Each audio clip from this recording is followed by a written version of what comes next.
बच्चों, आप लोग कैसे हैं।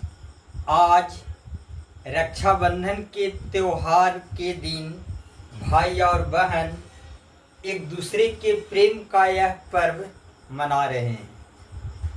तो आज मैं अपने YouTube चैनल में सत्यनारायण शर्मा आप लोगों के लिए लेकर आया हूँ।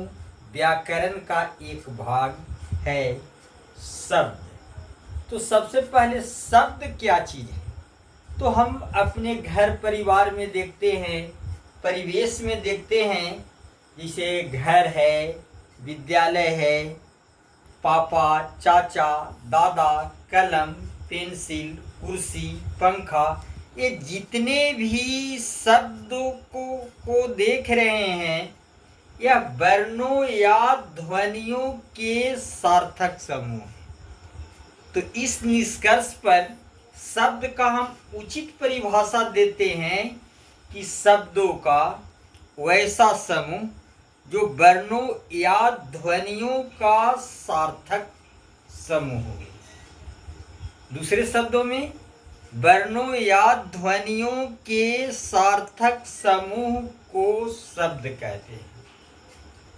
तो शब्द का जो वर्गीकरण है वह चार आधार पर किया गया है। पहला है अर्थ के दृष्टिकोण से। तो अर्थ के दृष्टिकोण से शब्द के दो भेद होते हैं। व्युत्पत्ति या बनावट के दृष्टिकोण से शब्द के तीन भेद होते हैं। उत्पत्ति या उद्गम के दृष्टिकोण से शब्द के चार भेद होते हैं। और व्यवहार या रूपांतर के दृष्टिकोण से शब्द के दो भेद होते हैं। तो अब पहला जो वर्गीकरण है अर्थ के दृष्टिकोण से, इस पर हम लोग अध्ययन करेंगे। तो अर्थ के दृष्टिकोण से विश्व में जितना भी शब्द है उसे दो भागों में बांटा गया है। एक है सार्थक शब्द और दूसरा है निरर्थक शब्द। तो सार्थक शब्द जिस शब्द का कुछ अर्थ निकलता है उसे सार्थक शब्द कहते हैं। जैसे राम, मोहन, किताब, कलम, पेंसिल, ये सभी सार्थक शब्द के उदाहरण हैं। निरर्थक शब्द जिस शब्द का कुछ अर्थ नहीं होता है उसे निरर्थक शब्द कहते हैं। जैसे काऊ काऊ, म्याऊ म्याऊ, निप्पा, ये शब्दों या ध्वनियों के सार्थक समूह नहीं है, इसलिए यह निरर्थक शब्द है। उसके बाद आते हैं व्युत्पत्ति या बनावट के दृष्टिकोण से। तो व्युत्पत्ति या बनावट के दृष्टिकोण से शब्द के तीन भेद होते हैं। पहला है रूढ़ शब्द, दूसरा यौगिक शब्द और तीसरा है योगरूढ़ शब्द। तो रूढ़ शब्द क्या है?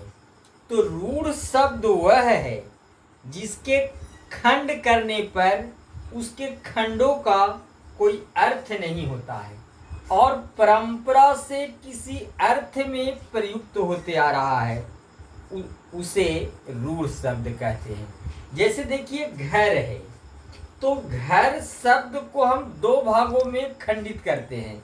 एक हुआ घ जोड़ र।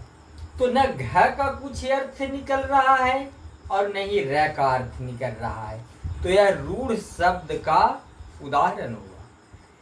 दूसरा है यौगिक शब्द। तो यौगिक शब्द वह है जिसके खंडों का कुछ अर्थ होता है या दो खंड में होता है। जैसे विद्या जोड़ आलय। तो विद्या जोड़ आलय का अर्थ हो गया, विद्या का अर्थ हुआ ज्ञान और आलय का अर्थ हुआ घर, अर्थात ज्ञान का घर। पुस्तकालय, पुस्तक जोड़ आलय, पुस्तक का अर्थ हुआ किताब और आलय का अर्थ हुआ घर, अर्थात किताब का घर। तो यौगिक शब्द वह है जिसके खंडों का कुछ अर्थ होता है। अब उसके बाद तीसरा जो भेद है वह है यौगरूढ़ शब्द। यौगरूढ़ शब्द जो सामान्य अर्थ को छोड़कर विशेष अर्थ प्रकट करते हैं उसे यौगरूढ़ शब्द कहते हैं। जैसे जिसका दशयानन हो, दशानन अर्थात रावण। जिसका उदर लंबा हो, सामान्य अर्थ होता है लंबोदर, लेकिन विशेष अर्थ प्रकट करता है गणेश।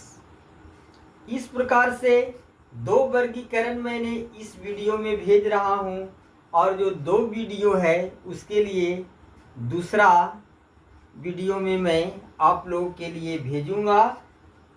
यदि आप ध्यान से एक बार भी इसको पढ़ लेते हैं तो मैं यह गारंटी लेता हूं कि यह याद हो जाएगा। इसलिए बच्चों ध्यानपूर्वक इस वीडियो को पूरा देखिए और इसके अर्थ को मनन करें, और जो भी समझ में नहीं आवे कमेंट बॉक्स में लिखकर हमें भेजिए, और उसका उत्तर आपको अगले वीडियो में भेजूंगा।